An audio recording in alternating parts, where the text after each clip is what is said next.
Hey guys, how y'all doing? It's your girl Ruth. Welcome back. Welcome back.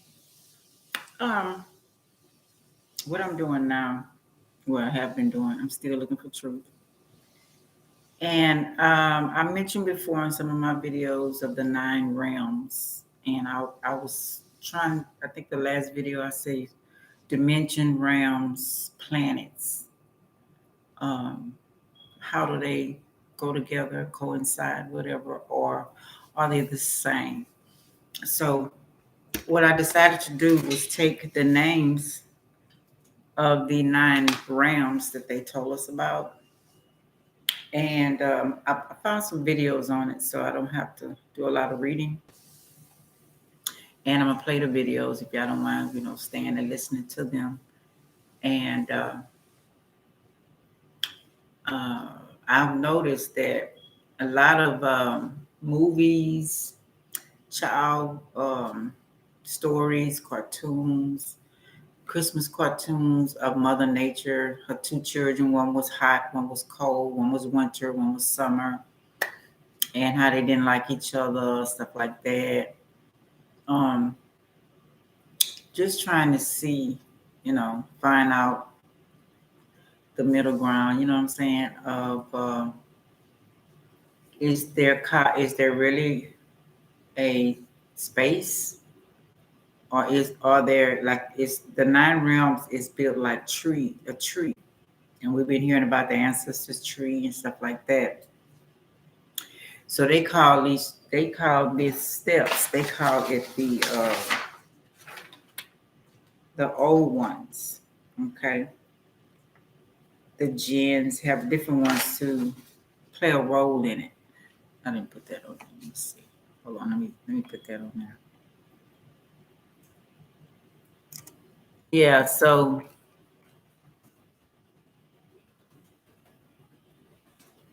I'm just trying to see um, a little more truth. Um, as I notice as I'm finding it, as you're looking, things appear. If you're interested in looking for things appear. Now, putting it all together to find truth in some, and where the lies come in for whatever reason. Ooh, excuse me, y'all. You know, so that's what I'm doing. I'm not gonna butcher the names of the 9 realms. I'm gonna let these people talk about it. The first video I got is kind of telling their version of creation. Because many cultures have their version of creation. Did videos on that long time ago. Not a lot, but when you listen to these, um, the 9 realms, you start seeing how they all come together with these movies we see. I haven't seen Black Panther yet, the new one, and I'm hoping it tells more about this, so help me get a little more understanding. Because we're always looking for who we are, or at least we should be. So where we stand and the whole thing. So anyway, let's get off into it. I'm gonna be doing some videos, like I said, and we'll take it from there. Okay, let's see. The first one is the creation of the universe, Norse, Norse mythology. Okay. Keeping your pearly whites pearly white isn't easy, especially when your husband is the...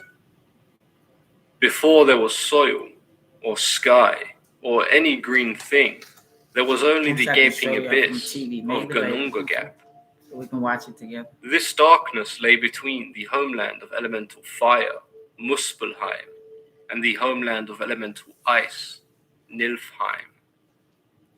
The flames from Muspelheim and the frost from Nilfheim moved ever closer, and they eventually met in the abyss. As the ice began to melt, the droplets themselves formed Ymir, the first of the giant kind. Ymir was capable of reproducing asexually, and as he slept, the sweat from underneath his arms formed 2 more giants. A third was later born, creating the first family of giants known as the Jotuns. From the ice emerged a cow named Audumbla. Her milk would nourish Ymir and the other giants, and in return the cow would be nourished by the blocks of ice. Audumla's licks uncovered Bore, the first god of the Aesir tribe.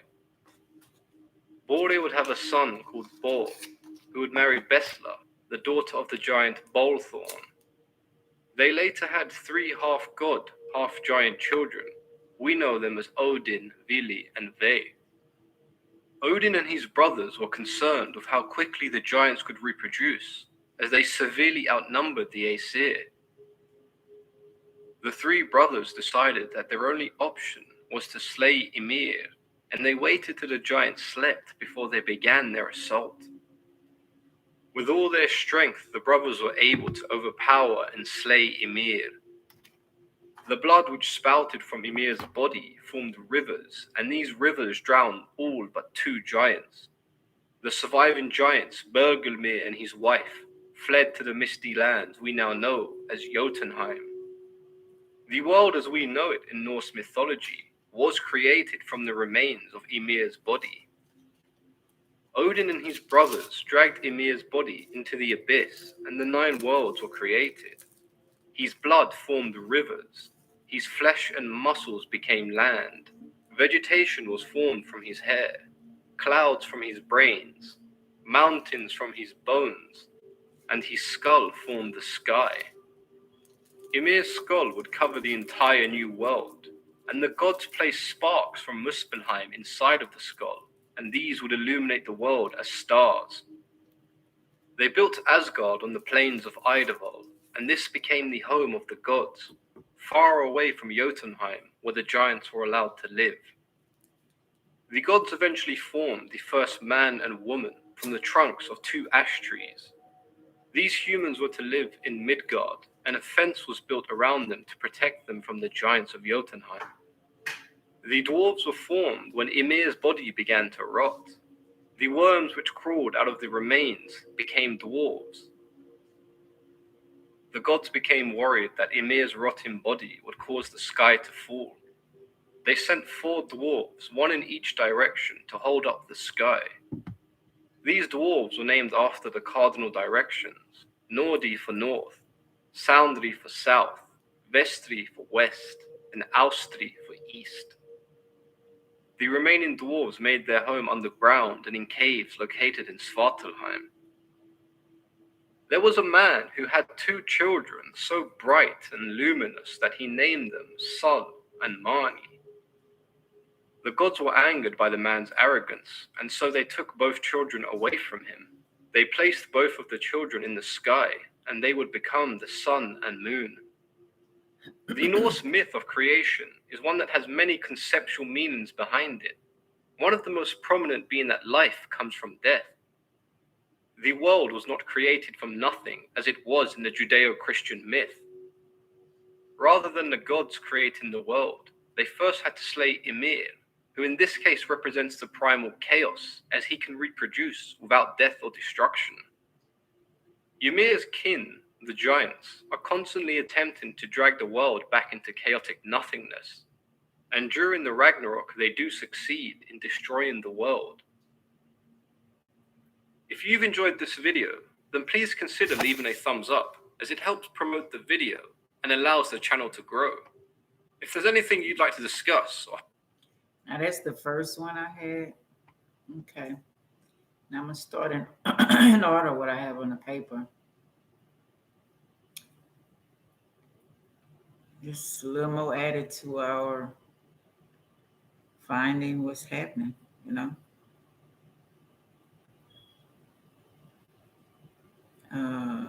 Okay. Okay, let's go to this one.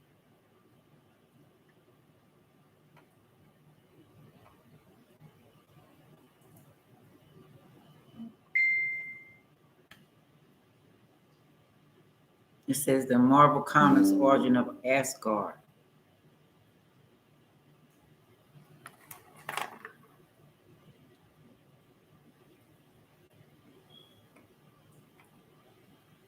heading to my second laser appointment. I saw results after the very first treatment. The results are pretty amazing. Laser is the way to go. Almost showtime. Okay, it doesn't hurt. If you are interested in laser hair General rule, I usually try to keep double uploads under a certain set of conditions. Those conditions being, there's usually an ongoing story and then like a one shot. So when we did like the Incredible Hulk, we would do, double uploads, and it would be like 2 Incredible Hulk videos for the whole Incredible Hulk run. Or it would be like an Incredible Hulk video and then like just something random to talk about from Marvel Comics. In this instance, we're uploading the origin of Asgard, and then later on today, we'll have Superior Iron Man. But Superior Iron Man is only 2 parts. So it'll be like, today on Wednesday, and then it'll be like Friday, and then that'll really be it. But with Thor, one of the reasons why I'm doing the origin of Asgard is because what I want to start doing is getting into this massive Thor run. I mean, we did the whole thing with Jason Aaron with Thor God of Thunder, things like that. But I want to time it so that we end up covering Ragnarok the same time the movie comes out. But there were a lot of things that lead into Ragnarok, and there are a lot of things that came after Ragnarok. And so when this is done, I want our Thor playlist to be just like this massive playlist with all this Thor related material that people can use to have a full fleshed out understanding of the character. Now, when it comes to Asgard in Marvel Comics, I personally cannot speak to like Asgardian mythos in the real world. I never really studied that part of mythology in the world.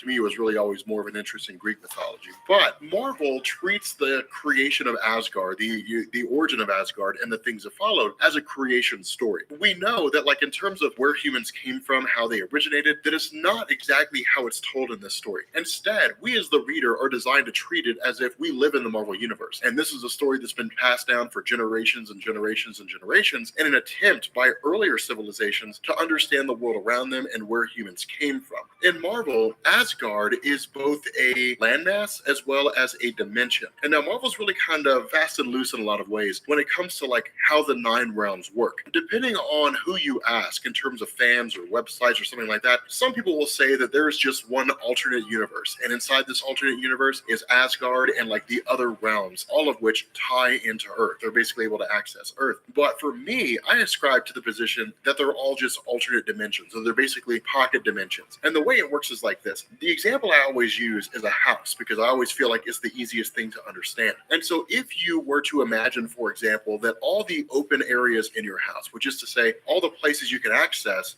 without actually having to open a door, those are like the main Marvel universe. So like the living room is part of the main Marvel universe and the hallway and so on and so forth. Your master bedroom would be like a pocket dimension. And what that means is that where the universe consists of like stars, galaxies, planets, moons, different things like that, all different types of races and aliens and so on, pocket dimensions do not have that. Pocket dimensions are usually just a really small space. There's no stars, galaxies, solar systems, anything like that. It usually just like houses one particular thing. Like the Dark Dimension, for example, the home realm of Dormammu from the Doctor Strange stories, that's a pocket dimension. In this instance, Asgard is a pocket dimension. But it really gets kind of weird and it gets kind of strange because again, this is all just creation stuff. And so what this initially tells us is that in this pocket dimension, that there was originally just void. It was just darkness, nothing really there. And that's par for the course when it comes to creation stories. In the beginning, there was only darkness, that kind of a thing. And so what we end up finding out is that there were basically 2 polar opposites in terms of an extremely cold section and an extremely hot section. There were 12 rivers running from one side to the other, meaning 12 rivers that were connecting the hot and the cold. Now, what this also did is it basically told us that somewhere along the line, the icy rivers from the north basically froze up. And in these 12 rivers, it eventually gave birth to the very first of the frost giants, being named Ymir. Now, Ymir himself was actually the progenitor. That is to say, so this new ice hack is quickly becoming the #1 way to lose weight in 2022. Basically, this new ice hack has people freaking out because people are losing weight the creator of all giants that ever came into existence in Asgard. Because remember, when it comes to Asgard, while the Marvel Cinematic Universe has only ever shown us the frost giants, there's a lot of other giants that exist out there. And Ymir was the one that basically led to all of those. Now, of course, some of these looked more human than anything else, but in terms of the gods that we're familiar with, these actually came from a bovine. The idea is that this bovine basically started licking away at a block of ice and basically revealed this block of ice to contain a person named Buri. Now, Buri began the Asgardian monarchy by basically taking a wife and having a son named Bor. Now, Bor, of course, took a wife of his own and had 3 sons, Vili, V, and Odin. Now, these characters are extremely important, and they will be huge once we get to the events of like Fear itself, Thor Ragnarok, so on and so forth. But for the most part, Vili and V, their significance comes in the events of Thor Ragnarok itself, and of course, again, we'll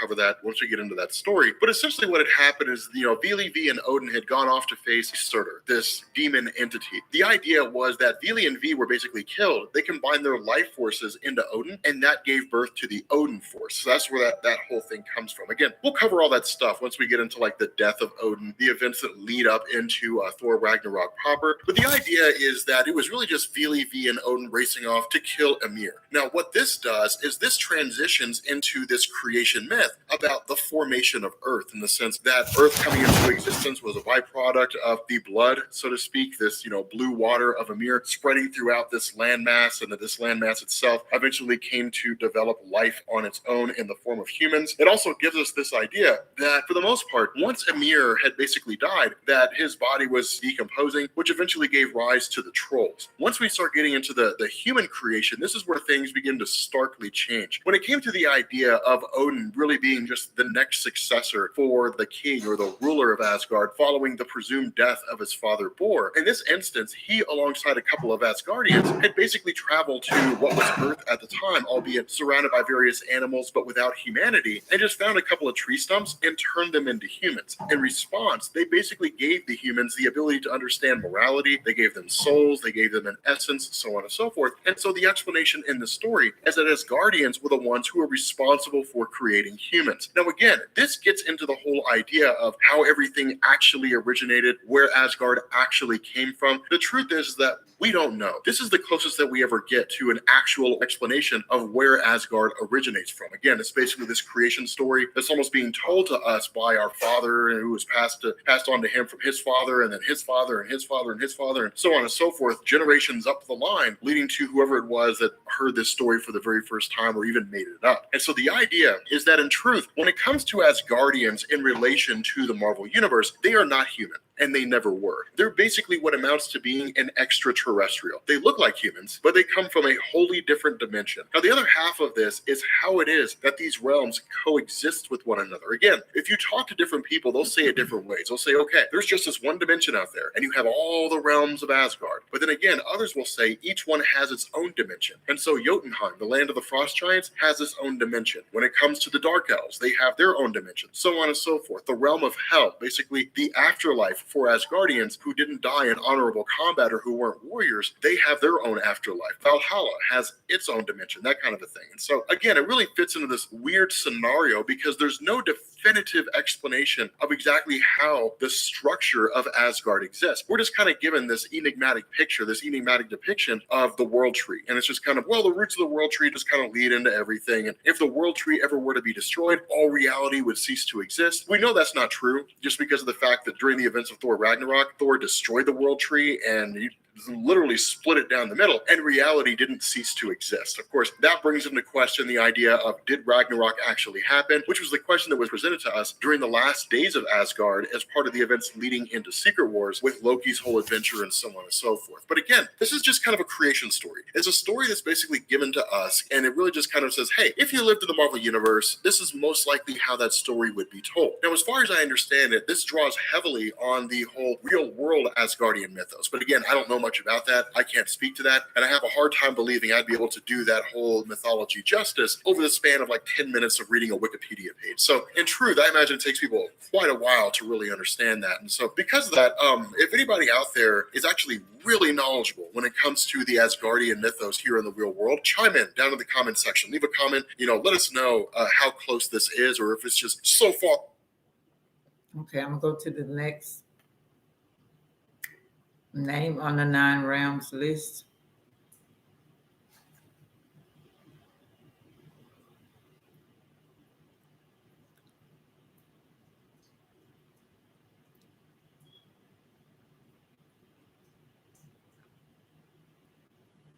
Struggle with migraines all the time, and I found this company, VT Wellness. They have all natural ingredients. I like using these patches.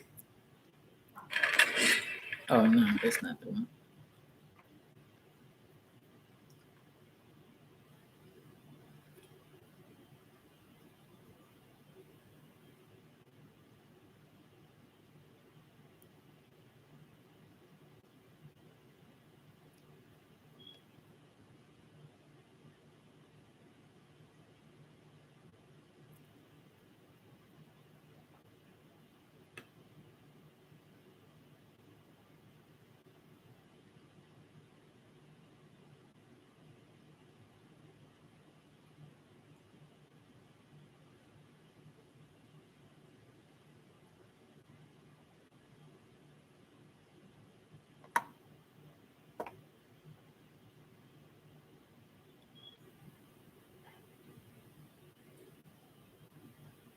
I'm gonna play this little short one, then I'm gonna go back. Of low stature and brutish appearance, the Dwarves stood out for their strength and courage. The Dwarves lived in Nithavalir, a kingdom that lies underground in Midgard. The Dwarves spent much of their lives digging tunnels and mining precious metals, but their true skill is in making objects of great beauty and power. Often, the gods sought the Dwarves' help to produce high-quality jewelry or magic weapons, such as the famous Mjolnir hammer used by the god Thor. However, the Dwarves were not known to be friendly. Most had an aggressive temperament. The Dwarves had a reputation for being greedy and vindictive, which could make them cunning and dangerous. Of low stature and brutish appearance, the Dwarves stood out for their strength and courage. The Dwarves lived in Nithavalir, a kingdom that lies underground in Midgard. The Dwarves spent much of their lives digging tunnels and mining precious metals, but their true skill is in making objects of great beauty and power. Often, the gods sought the Dwarves' help to produce high... Okay. There's a little one I found.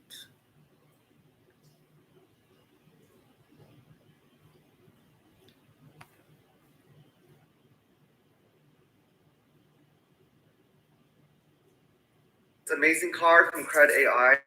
Since using it, my credit score went up by over 176 points. This video is brought to you by Epic Loot Jewelry. Get unique. Another episode of Messed Up Minute that, to no one's surprise, is longer than a minute. Today I want to talk to you about what I find to be one of the more interesting parts of Norse mythology, the 9 worlds that are held in the branches and roots of Yggdrasil, the world tree. Now you might be wondering, John, hold up. The Vikings really believed there were 9 different worlds? What are these worlds? Where were they in relation to our own? Were they also populated by Vikings, or did other species live there? At least I hope that's what you're wondering, because those are the questions we're going to be answering today, in addition to clarifying some common misconceptions about these worlds and various Viking beliefs. So let's start with your first hypothetical question. What are these 9 worlds? Well, like most things in Norse mythology, we're never given an orderly list that names and describes them, because the majority of the culture was passed on orally. But there are multiple references to their existence in the poems found in the Poetic Edda and stories found in Snorri Sturluson's Prose Edda. As a result, experts have been able to make a speculative list that goes as follows: Asgard, Jotunheim, Midgard, Muspelheim, Niflheim, Vanaheim, Alfheim, Nidavellir/Svartalfheim,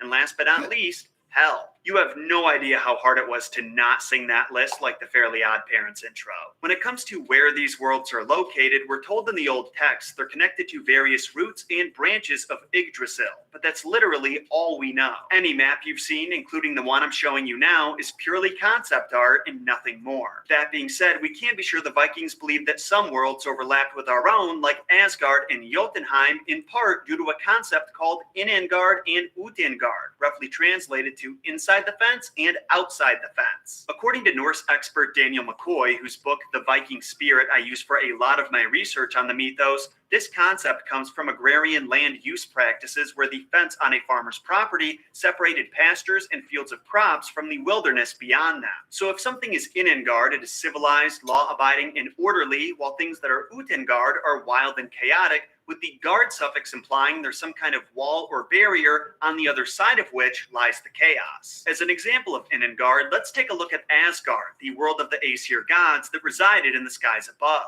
Unfortunately, the city of solid gold that's portrayed in the Marvel movies is not described anywhere in the texts, but the extreme orderliness and civilized behavior of its residents is true to the sources. Asgard was fortified with a massive wall that was built to about 95% completion by a giant, a story we'll talk about some other time, and also contained several palaces and territories that were owned and operated by the Aesir gods like Valhalla or the Bifrost, which of course is the rainbow bridge the gods used to travel to Midgard. Speaking of, the only other world that has that guard suffix is Midgard, the home of the humans, which I hope you're somewhat familiar with. As we learned in my episode about the creation myth, the world itself was made from the corpse of Ymir, the first giant, but Midgard specifically was made from Ymir's eyebrows. These served as a barrier of protection against threats from other more chaotic worlds like Jotunheim, which epitomizes the concept of Utengard perfectly. In the Eddas, it's described as having deep, dark forests, vast, watery landscapes, mountain peaks with endless winters,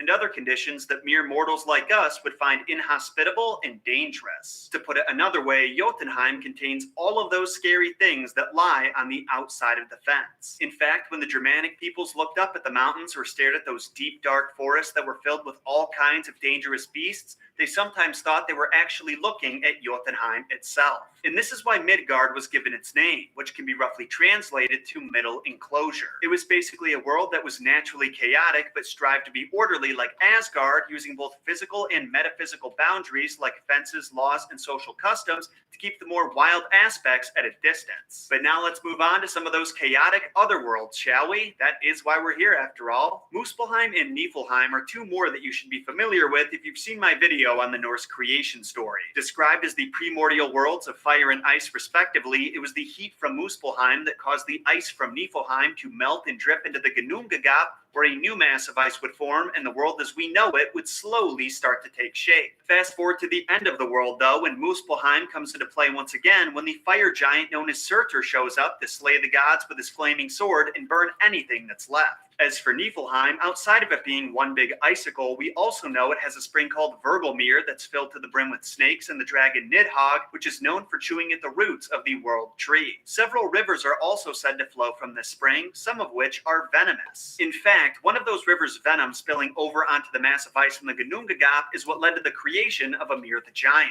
Next, we have Vanaheim, the homeland of the Vanir gods. Unlike the Aesir, who were heavily associated with honor, loyalty, and obedience to the law, the Vanir were a more magic-oriented race that was associated with fertility and nature. The world they inhabit is never described in any of the ancient texts, but when you consider the kinds of gods they were, and the fact that Vanaheim doesn't end in the special guard suffix, you can confidently assume their world is a bit more wild and natural as opposed to orderly and cultural like the Aesirs or even humans. The next world that we're kind of assuming is one of the core 9 is called Alfheim, and as the name suggests, is the home of Alf. Or I'm sorry, that's Elf. Elves live there. Similar to Vanaheim, there are no direct descriptions of Alfheim, but the elves themselves are said to be luminous and more beautiful than the sun, a fact that the God of War developers apparently decided to ignore. Because of that, though, we can assume that their homeland was a gracious realm of light and beauty. Personally, I picture it like Rivendell from Lord of the Rings. Also, for reasons the experts still haven't figured out, the Vanir god Freyr, Frey's brother, is the ruler of Alfheim. Thought I'd throw that out there. But now that I mentioned the home of the elves, we gotta talk about where the dwarves live, which just so happens to be the only realm whose name I constantly forget. Though in my defense, it's the only realm that's referred to by two different names, Nidavellir and Svartalfheim. Experts believe that Nidavellir, which means low dark fields, was the original name for the realm, as the poem that uses it, Volushpa, is much older than the Prose Edda, the only source that calls it Svartalfheim. Weirdly enough, Svartalfheim can be translated to mean homeland of the Black Elves, a name that is exclusively used by Snorri to describe dwarves. We have no idea why, but I assume it's a byproduct of them being renowned blacksmiths or literally being covered in black soot from working with coals, fire, and metals all day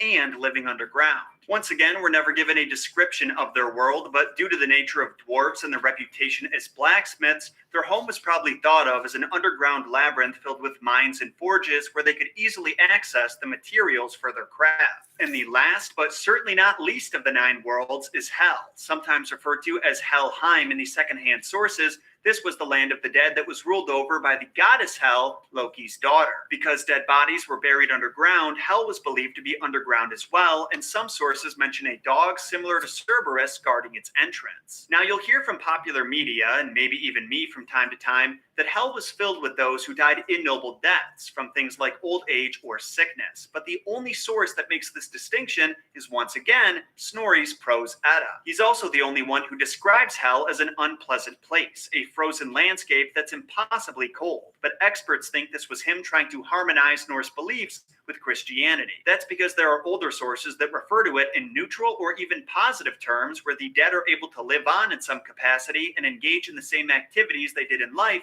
like eating, drinking, and fighting. It wasn't supposed to be a place of eternal bliss or torment, but simply a continuation of life somewhere else. In other words, if the original Norse beliefs were in fact correct, you probably don't have to worry about being tortured for eternity just because you didn't die in battle in the name of Odin. You may not go to Valhalla, but ask yourself, did you really want to spend centuries training for a battle that's destined to end in destruction for all parties involved anyway? Seems kind of pointless if you ask me. With that, though, comes the end of another episode of Mythology Explained. Thank you all for watching and learning some cool new shit alongside me. If you enjoyed this video and want to support the channel, make sure you hit those like and subscribe buttons to get more content like this delivered to your sub box and recommend.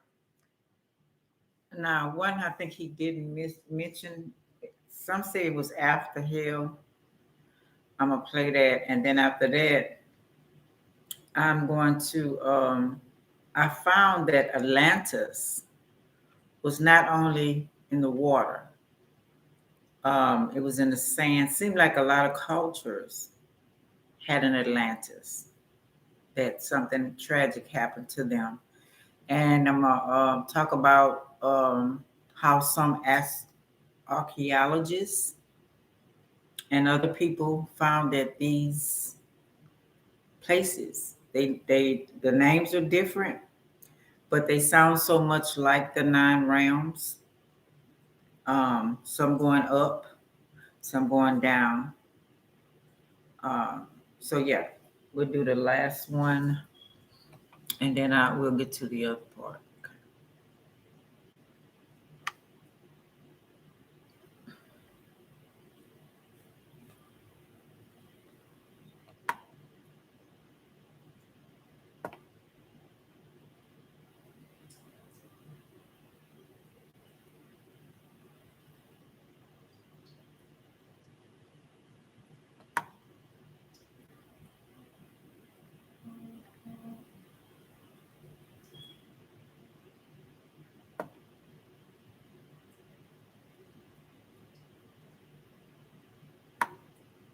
Oh, here you go.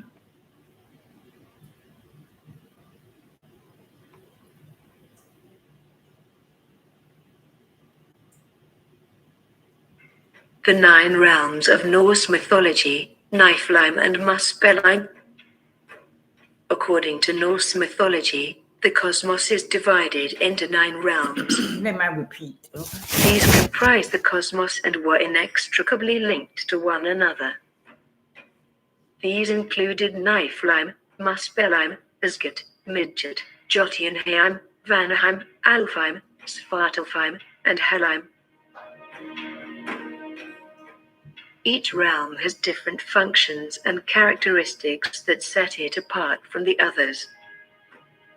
Each of these 9 realms housed a variety of beings and legendary animals. The giants lived in Jotunheim, the gods lived in Asgard, and mankind lived in Midgard. The world tree Drisel, according to the Norse, kept the 9 worlds together. Drisel was the instrument that would unite each world within a wider universe. Niflheim and Muspelheim are the first 2 realms. These 2 are thought to have been constructed from Ginnungagap. Ginnungagap is made up of 2 words that have been combined. The terms in issue are Ginnunga and Gap. The term gap may be translated directly, as it is in English. However, the word Ginnunga is more difficult to interpret. According to the Dutch professor of Germanic linguistics and Germanic mythology, the term Ginnunga might be translated as magically charged.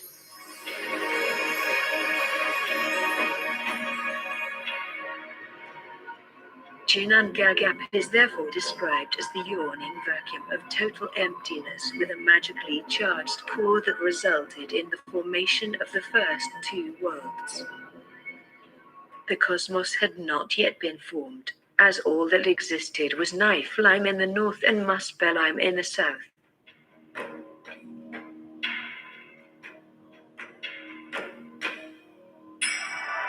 The other 7 kingdoms, on the other hand, were formed from Ymir's body, a hermaphroditic giant and one of the earliest giants to ever exist in Norse mythology, which was begun by Odin and his brothers at the cosmos creation.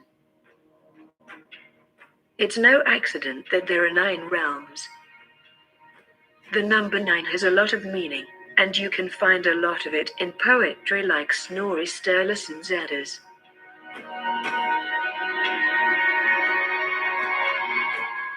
To name a few examples of the number's significance, Odin was hanged on Yggdrasil for 9 days and nights. Heimdall had 9 daughters, and Njord, the god of the wind and the sea, waited 9 days for his wife Skadi.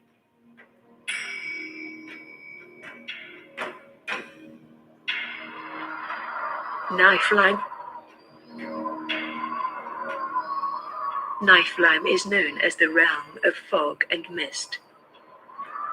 Niflheim, also known as Nirvana in Old Norse, translates to mist home or mist planet. It is located in the northern part of Ginnungagap and was established at the same time as Muspelheim. Niflheim is the world's darkest and coldest kingdom. Vergluma, located in Niflheim, is the earliest spring in Norse mythology. Vergluma is said to be guarded by an enormous and vicious dragon known as Nahug, or Nihogr in Old Norse. According to Norse mythology specialists, freezing cold rivers flow out of Vergluma and are thought to be the primary source of Niflheim's 11 rivers, the Ilivigar. These 11 rivers were the universe's earliest rivers since they were the only rivers in the only realm that had water at the time. Vergluma is extremely important since it was the fundamental source of all that is alive, as well as the spring to which all living beings will return one day. The freezing water that poured down the massive mountain ranges of Ginnungagap is claimed to have eventually hardened into a big dense covering of frost and ice, generating new territory. Yggdrasil, the world tree, began to grow, stretching one of its 3 roots into Vergluma's spring and drawing the necessary water to branch out.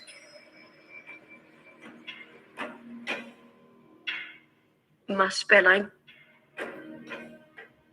Muspelheim, also known as Muspelheim in Old Norse, is the realm of fire. This realm, like Niflheim, was established at the same time as Niflheim, although it is located to the south of Ginnungagap. Niflheim's polar opposite is Muspelheim. The coldest realm is Niflheim, whereas the warmest is Muspelheim.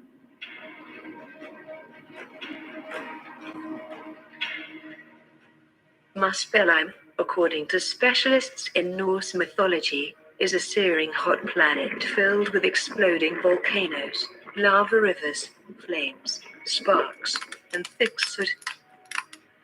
The sun, moon, and stars are thought to have been generated from Muspelheim's sparks. According to some legends, the warm air from Muspelheim caused the ice of Niflheim to melt, resulting in the formation of Ymir, the father of the wicked giants and the first known entity to inhabit the globe.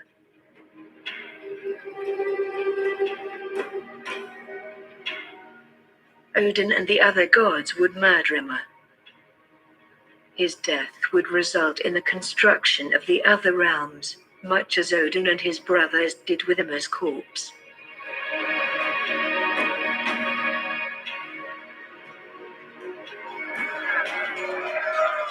Ymir's death would also serve as the impetus for Ragnarok and the destruction of the world by fire. As a result, Ymir was both responsible for the world's creation and annihilation.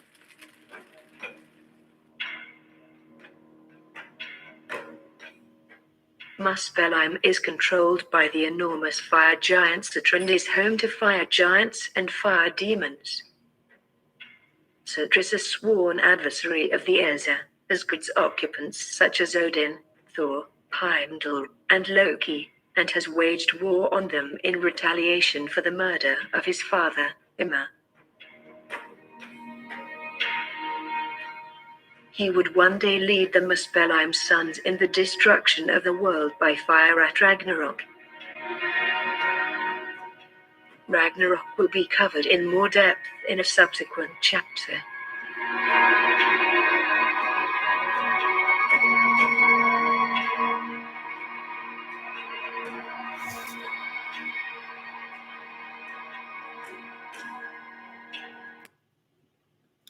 Now we go to the findings of another Atlantis. And the question is, are there different Atlantis?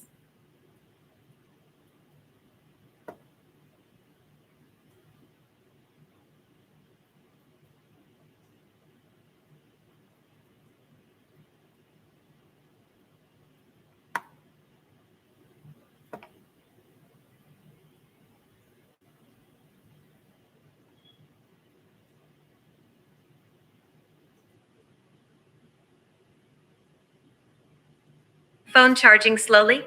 This is the fastest phone charger on the market. There's a 90% chance. In the fall of 1930, legendary British explorer Bertram Thomas set out on his most historic journey. He would attempt to be the first European to cross the daunting Rub al-Khali, that inhospitable Arabian desert known intimidatingly to English speakers as the Empty Quarter. Covering an area of some 250,000 square miles, stretching through Saudi Arabia, Oman, the United Arab Emirates, and Yemen, in the south of the Arabian Peninsula, the Empty Quarter is larger than the country of France, the largest sand desert in the world in terms of volume, with 800-foot-tall dunes blocking the path of would-be travelers. But if any European was going to be able to cross it, it was probably Bertram Thomas. Born in Somerset, England in 1892, Thomas had been sent to Mesopotamia during World War I, where he quickly took to the area and its people, and they to him, fighting alongside local forces and even becoming a high-ranking political advisor to the Sultan of Oman. He knew the area and what he was in for. He knew how to survive.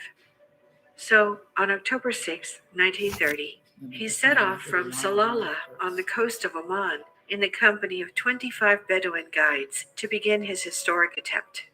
As he later described, they struck northwards over the Kara Mountains, some 3,000 feet high, through frankincense groves, and thence into the great unknown steppe.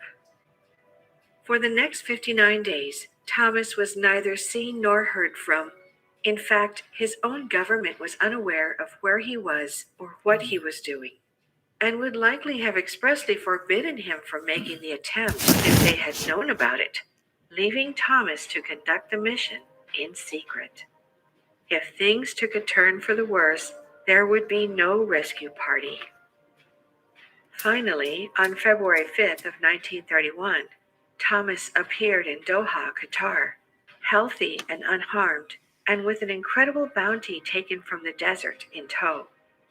On his way across, he had collected over 400 natural history specimens, including 21 species new to Western science. Yet natural history specimens were not all Thomas had brought back from the desert. No, his journey had seen him obtain something even more incredible, a story. One told to him by his Bedouin guides, which had been passed down through generations, the story of an ancient lost city in the desert hidden beneath the sand. In the words of one of the guides, "It was a great city, our fathers have told us, that existed of old, a city rich in treasure, with date gardens and a fort of red silver. It now lies buried beneath the sands, some few days to the north." With no time to spare in his grueling attempt to cross the desert, Thomas had been unable to pursue the lost city.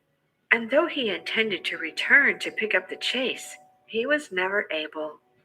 He did, however, record the story as it was presented to him in his seminal book, Arabia Felix, where it quickly caused a stir among European audiences. One man who became particularly enamored with the Lost Desert City was none other than T.E. Lawrence, more famously known as Lawrence of Arabia. To his friends, Lawrence wrote, "I am convinced that the remains of an ancient Arab civilization are to be found in that desert. I have been told by the Arabs that the ruined castles of the great King Ad, son of Kin-Ad, have been seen by wandering tribes in the region. There is always some substance in these Arab tales." Lawrence even made plans to go to the desert and search for the lost city, but never got the chance after he tragically died in a motorcycle accident in 1935. However, before he died, Lawrence gave the mysterious city a nickname which stuck. He dubbed it Atlantis of the Sands. Could this lost city really exist? An Atlantis of the Sands, just waiting to be discovered? Before we continue, we'd like to thank ExpressVPN for sponsoring this video. ExpressVPN is the #1 VPN provider on the market, providing the best security and top-notch internet speed. Oftentimes, when we do the research for our videos, we browse into many websites containing declassified documents and sensitive information. But we always use ExpressVPN to stay more anonymous. We know that using incognito mode or clearing your internet history can't prevent others from prying into your online activity, as your internet service provider can always see what you're doing and what you're researching. No matter who your internet service provider is, they're all legally allowed to sell your data to ad companies for excessive prices. Thanks to ExpressVPN, you can block your internet provider from seeing what you're doing. By encrypting your data and rerouting your internet connection through a secure server, don't allow your personal information to be stolen, and learn how to get 3 months free of the best VPN provider on the market. Visit expressvpn.com/universe inside you. Within the Quran, there is a record of an ancient tribe which has long confused historians and scholars. Known as the Ad, the tribe of an area called Iram, they do not appear in the texts of Judaism or Christianity. Curious, since all three of these Abrahamic religions are built upon the same history and thus contain mention of the same ancient tribes and events. Think King Solomon, Moses, and the Egyptian Pharaoh, Noah and the flood, and so on, all in the holy books of all three traditions, but not the Ad. Most famously, the tribe appears in the Quran when Muhammad warns unbelievers, "Have you not considered how your Lord dealt with Ad, the tribe of Iram, who had lofty pillars, the likes of which were not produced in all the land?" Many scholars have asked why the Ad of Iram would not have been mentioned elsewhere if they really did construct things, the likes of which were not produced in all the land. Did the Ad really exist? And if they did, then what happened to them? To this second question, the Quran provides an extraordinary answer. According to the Quran, the Ad of Iram were a tribe which existed on the Arabian Peninsula after the flood of Noah. There, they constructed a powerful kingdom, using their vast wealth and expertise to build monuments on every high place and build palaces as if they will live forever. They were not afraid to assert their power over their neighbors, viciously conquering many on the peninsula. As the Quran states about the Ad, "And when you seize as tyrants." But this immense power led to arrogance, the people of Iram becoming idolatrous and wicked. That was Ad. They denied the signs of their Lord, disobeyed his messengers, and followed the command of every stubborn tyrant. Because of this, Allah sent the prophet Hud to warn the people of Iram to renounce their wicked ways. Yet, the people of Iram were unmoved. In an attempt to convince the Ad that Hud was speaking the truth, Allah then sent a terrible drought which afflicted Iram.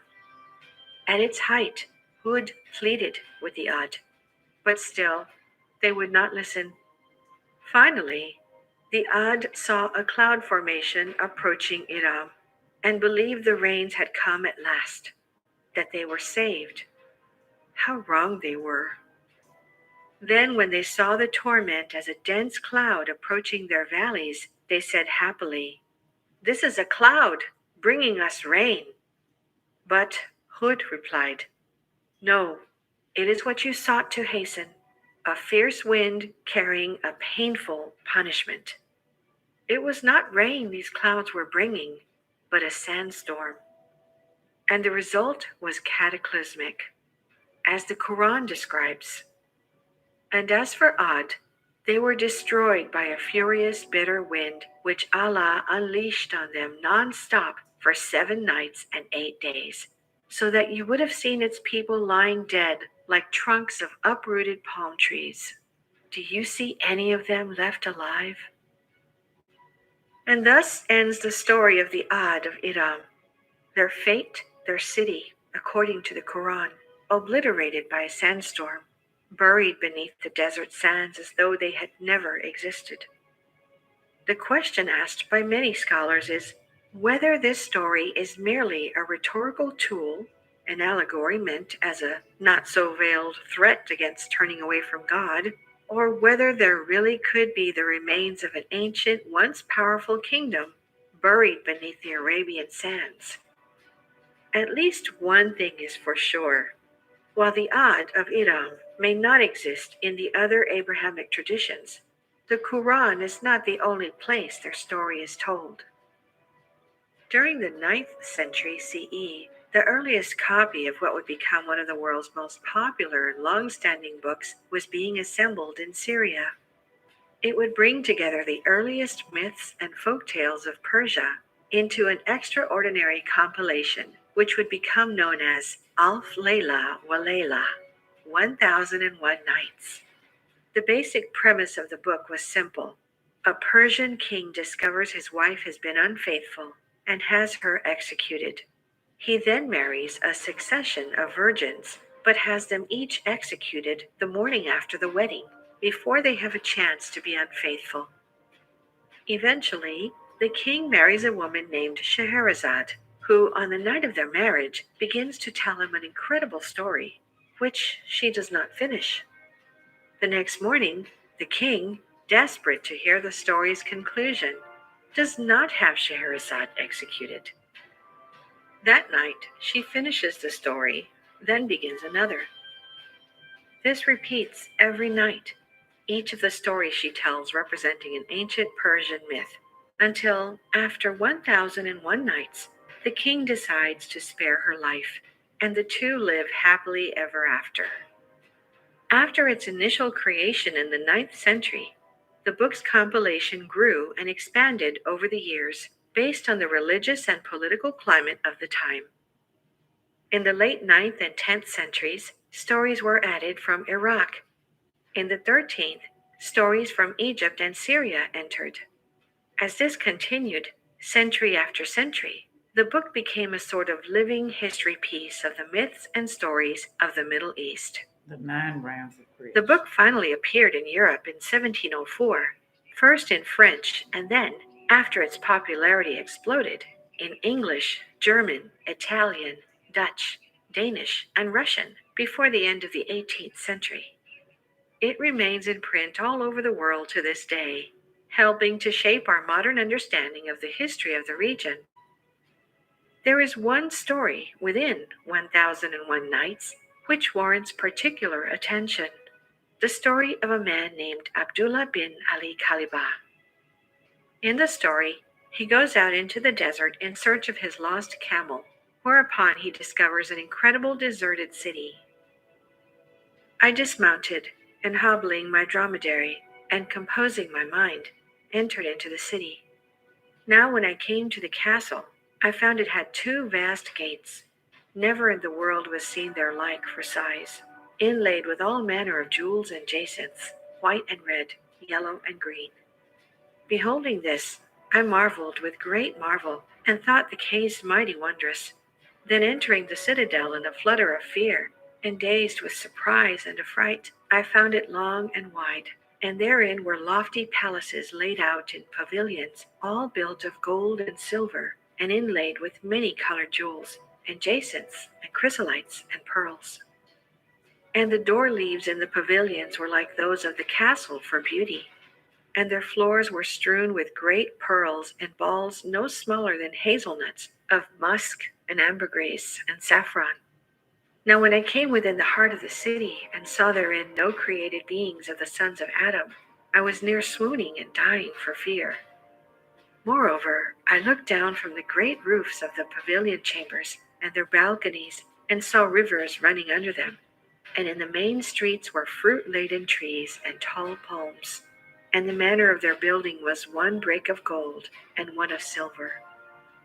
So I said in myself, doubtless this is the paradise promised for the world to come. Returning from the lost city, Abdullah immediately seeks to inform local government officials of his incredible find, describing to them in detail the unbelievable things he had seen, and even showing them some of the pearls and balls of musk and ambergris and saffron. The officials, amazed by the tale but skeptical, send for another man, an expert in such things, and ask him if he had ever heard of such a magnificent city. To this, he immediately replies, "Yes, O Commander of the Faithful, this is Iram, with pillars decked and dight, the like of which was never made in the lands, and the builder was Shaddad, son of Ad the Greater." The man then regales Abdullah and the officials with the story of the mighty king Shaddad and his city of Iram of the Pillars. Shaddad reigned over the earth alone. Now he was fond of reading in antique books, and happening upon the description of the world to come, and of paradise with its pavilions and pilaries and trees and fruits and so forth, his soul moved him to build the like thereof in this world, after the fashion aforesaid. Now under his hand were 100,000 kings, each ruling over 100,000 chiefs, commanding each 100,000 warriors. So he called these all before him and said to them, I find in ancient books and annals a description of paradise as it is to be in the next world, and I desire to build me its like in this world. For many years they toiled, constructing this city of paradise for their all-powerful ruler, until finally they went to the king and told him his city was ready. Yet, before the mighty king could even reach the city, disaster struck. Shaddad set out with his host, rejoicing in the attainment of his desire, till there remained but one day's journey between him and Iram of the Pillars. Then Allah sent down on him and on the stubborn unbelievers with him a mighty rushing sound from the heavens of his power, which destroyed them all with its vehement clamor, and neither Shaddad nor any of his company set eyes on the city. Moreover, Allah blotted out the road which led to the city, and it stands in its stead unchanged. Before Shaddad could enjoy the spoils of his paradise created on earth, he and his city were destroyed, lost to the Arabian sands forever. It seems, upon a close reading, that the story of Abdullah bin Ali Kalibah both confirms and expands upon the story of the Ad of Iram in the Quran. Could there really be not only a lost city buried under the sands of the Arabian desert, but a lost city of unimaginable wealth, a paradise lost? For years, centuries even, many scholars asserted that the legendary lost city of Iram was not real, that it was merely a product of religious allegory and fantasy fiction. That is, until the 1970s, when everything changed. In 1964, an archaeologist from the University of Rome named Paolo Mattia launched a mission to a site in northern Syria, an area called Mardik, some 35 miles southwest of Aleppo. For the first few years, Mattia and his team found very little at the site, save for a few scattered fragments which encouraged them to keep excavating. Finally, in 1968, came the breakthrough they were hoping for. That year, they uncovered a statue dedicated to the goddess Ishtar, which bore an ancient inscription which read, Ibit Lim, King of Ebla. This was a stunning find.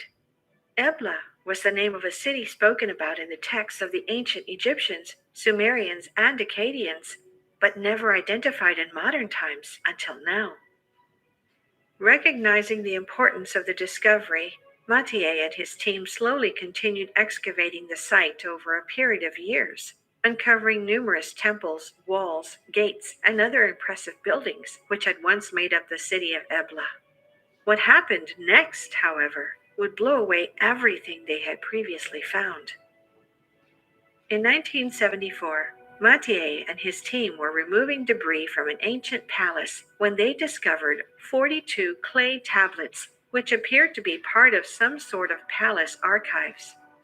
As it turned out, that was only the start. There beneath the earth were many thousands of clay tablets stored neatly on shelves that had collapsed in a fire, which seemed to have destroyed the palace. The fire, it appeared, had been a stroke of luck for archaeologists and historians, as it had preserved the clay tablets as if they were in a kiln. The tablets even had clay catalog tags still attached to them for identification. All told, archaeologists uncovered some 17,000 tablets and fragments containing an unfathomable treasure trove of information about the city of Ebla and the surrounding region at the time. Most incredibly, the tablets contained detailed information on Ebla's neighbors and trading partners, including Damascus, Gaza, Byblos, Lebanon, and the Canaanites, providing behind-the-scenes historical information on these places at that time, on kingdoms and civilizations which were known about in modern times, but never in this level of detail. It was, according to many, one of the most significant discoveries of the 20th century. Included in the historical record of these neighbors and trading partners was one place in particular which jumped out at archaeologists: the city of Iram. The tablets referred to it as legendary Iram, the city of towers, seeming to confirm that the Iram who had lofty pillars in the Quran and lofty places in 1001 Nights had indeed existed at one time. The tablets even described Iram as a place of black magic and idolatry, seeming to confirm Iram's purported wicked ways in both books. After denying its existence for so long, archaeologists had, for the first time, found tangible proof of Iram. The question is, if there is proof that Iram existed, where is it now? What happened to it? And could it really be buried under sand? Ebla was once a lost city, now found. Could we do the same with Iram? In 1948, a geological party from Petroleum Development Limited of Oman was conducting a survey in the vast, desolate expanse of the empty quarter in the country's Dhofar province, when they came upon something most curious. As they were approaching the ancient oasis of Shizr, they noticed in the distance what at first they believed to be a large white cliff. But as they got closer, they realized that it was not a cliff at all, but the wall of a ruined fort, sitting above a quarry-like cave which led down into the darkness of the earth. The area around this fort was totally deserted, leaving the geologists to wonder if and when the area had been a population center warranting a fort, and what had happened to it. But because they possessed no modern archaeological equipment, and because they were more concerned with getting water from Shizr's ancient well on their difficult journey in the desert, they did not pursue questions about this fort any further, simply making a note of it and moving on. Interestingly, Bertram Thomas had, on his own journey across the empty quarter in 1930 to 1931, himself stopped at the Shizr oasis, and in fact had made note of a rude fort at the site. However, his guides had told him that the fort had been built by a local sheik only a few hundred years earlier, and so, like the Petroleum Development Limited geologists, Thomas simply made a note of it and moved on. So, was this fort really only a few hundred years old? Or was it something much more? the question would remain unanswered, the mystery unsolved, for more than 40 years. Nicholas Clapp was a writer, filmmaker, and amateur archaeologist who rose to prominence in the early 1990s when a self-described crazy idea totally changed the archaeology game forever. As a boy, Clapp had become enamored with the idea of a lost city under the Arabian sands after reading Bertram Thomas's Arabia Felix. By the time he had reached adulthood, Clapp had resolved that where Thomas had failed to return to the area and find the city, he would pick up the chase, and he would succeed. But first came the crazy idea. In the early 1980s, Clapp would, out of the blue, call NASA's Jet Propulsion Laboratory in Pasadena, California, a place famous for its satellite radar imagery. To the scientist who answered the phone, Clapp would ask a simple, if unheard of, question. If a city was buried in the desert, could you see it by this radar? Somehow, Clapp convinced the scientists at NASA not only that he wasn't a crank caller, but to take his ideas seriously. In fact, they agreed to scan the empty quarter with a special radar system which could see through sand and pick out subsurface geological features during their next shuffle radar flight in 1984. Using the images obtained on this flight, Clapp and Jet Propulsion Laboratory scientists noticed something astonishing. There, stretching throughout the region and across the empty quarter, was an extensive network of ancient trade routes, roads where hundreds of thousands of traveling camels had packed down the Earth's surface, now hidden under sand. Clapp was convinced that these ancient trade routes held a secret to a city lost under the sands. He surmised that where these trade routes converged would have been ancient population centers, the centers of trade along a trade route. And in fact, when he looked closer, Clapp noticed that a great number of these ancient roads seemed to converge on the same place, the Shizr Oasis. Armed with this information, Clapp enlisted the services of an American archaeologist named Juris Zarins and a British explorer named Sir Ranulph Fiennes, and together they headed to the area to find out what was going on. Almost immediately as the team began digging, they knew they were onto something. First, they discovered that the locals who had told Bertram Thomas that Shizr's fort was only a few hundred years old were correct. The fort only was a few centuries old, except it was built on the rubble of something much, much older. As they began to excavate, they started to uncover the remains of a large ancient settlement, which, remarkably, they dated at nearly 5,000 years old. At the center of this ancient settlement was something truly spectacular. There stood a huge and imposing permanent fortress, ringed by 8 walls, each of them some 10 to 12 feet high and 60 feet long.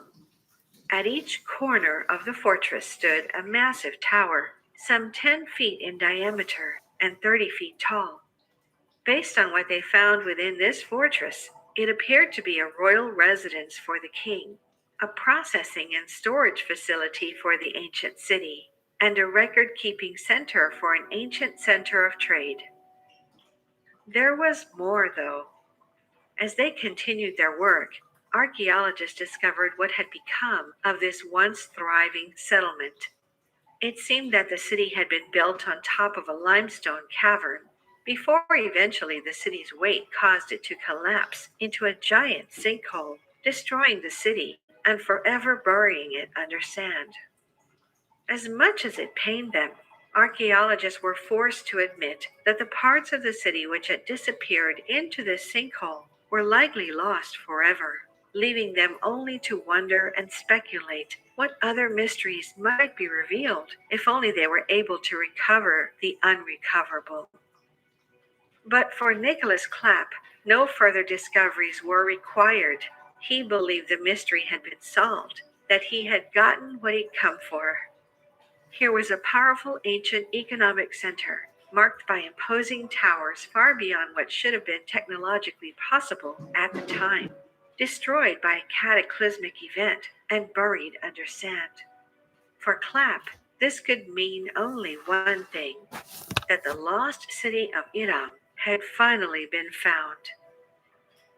Ranulph Fiennes agreed, writing a book in 1992 which claimed the long-standing mystery had been solved. The book was titled Atlantis of the Sands. Could this really have been the long-lost city of Edom found? And if so, what other untold treasures of the once mighty city might be lost deep beneath the earth? And what other ancient mysteries might be solved or revealed? Could it be the gold and jewels of Edom's paradise on earth described in 1001 Nights? Or things the likes of which were not produced in all the land, as described in the Quran? Or might it even be something more? One day in 2004, a neurologist and amateur archaeologist named Abdullah al-Said was out casually searching the Herat lava fields in Saudi Arabia with the hobbyist group which he led, when he discovered an unusual 3-foot stone wall. Though perhaps peculiar, he did not think much of it at the time. It was not until 2008, when new and emerging technology. It's time to retrieve all those files you thought you lost. This hard drive recovery converter from Silky. He totally changed his view on the situation. Using Google Earth, which was only then becoming widely available, Al-Said was able to realize the true extent of these curious structures in the area, which he began calling gates. There was not one, not 2 or 3, nor even dozens, but hundreds of them, spread across a vast area. As he described, I was literally stunned and could not sleep that night, flying like a bird all over the Herat from one enigmatic structure to another. How come we pass by these structures without appreciating their design? Realizing these structures would require a deeper examination than he was qualified to give, Al-Said sent the photos he'd pulled from Google Earth to David Kennedy, an archaeologist at the University of Western Australia, and a man who had spent 40 years documenting stone structures and funeral monuments on the Arabian Peninsula. Over the course of the next decade, Kennedy would search for and document these stone gates, finally reporting in 2017 that he and his team had discovered some 400 of the structures, spanning from several hundred to several thousand feet long, some up to 30 feet thick. Despite his many years of experience, Kennedy was perplexed as to the purpose of these huge structures. In his Yeah. So all the names changed from the 9 realms to different names. Everything seems similar in each religion. Names changed. Gates, portals, gateways, whatever. Just curious to what's really going on, you know?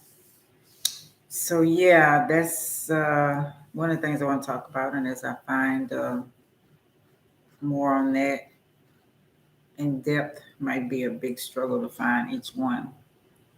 We see a lot of like the comic books, the movies, the superheroes, talking about different things like that. But like I said, I haven't seen Black Panther. Maybe give me more ideas, more truths. I don't know. So yeah, I hope y'all enjoyed it. Some things I want to talk about, listen to, rather, I found. And I don't know if y'all remember, it was a movie called Escape from Hell. So that would be a ram, I'm assuming. And they talked about the daughter of hell. Now we got Egyptian stories, we got everybody's stories of hell. But why would they make a movie called Escape from Hell?